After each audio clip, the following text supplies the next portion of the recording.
You know, sometimes you really have to wonder why some people even bothered to go to school. Hmm.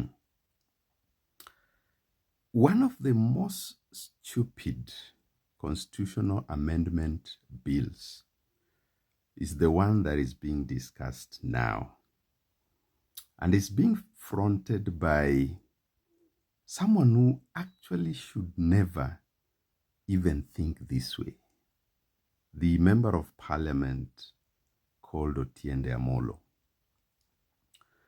This guy has been a privileged Kenyan. He was even in the committee of experts that harmonized the constitution, which of course we eventually voted for in 2010.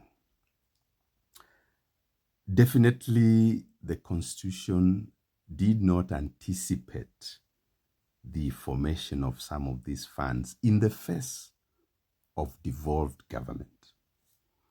And the courts have declared the so-called National Government Constituencies Development Fund unconstitutional, not once, not twice, three times and over. And here you have someone who actually took part in writing the constitution, going against the spirit of that constitution, the ideology of that constitution, to basically defeat the very same thing that he earned millions in preparing. So this is really the foolishness, the imbecility of Kenya's elites. The National Government Affirmative Action Fund mostly funds some of these, women leaders.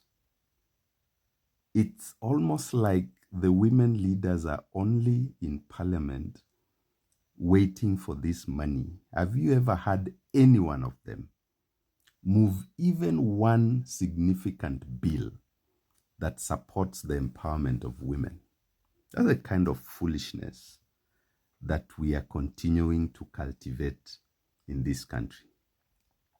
But perhaps the most foolish idea that I don't even know where Otiende Amolo and his colleagues dreamt up this one, of course it has been banded around quite a bit, is the Senate Oversight Fund. The Senate is a national institution. It does not operate at the level of the counties.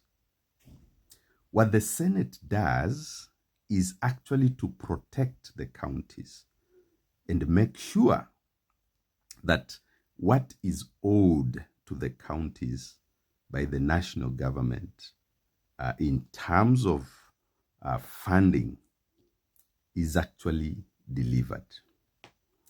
In terms of oversight, the Senate operates the same way as the National Assembly. Mostly they rely on the Auditor General's reports for them to be able to interrogate the expenditures of the counties. There is nothing that these semi-educated senators are going to do at the county in the name of oversight. This is another extremely foolish idea. And to think that these things are being done by some of the most well-educated Kenyans, you really wonder whether this education in this country is even worth it. I think if there is something that probably will bring back the Gen Zs to the streets, it is this foolishness that is being supported by Otiende Amolo and his colleagues.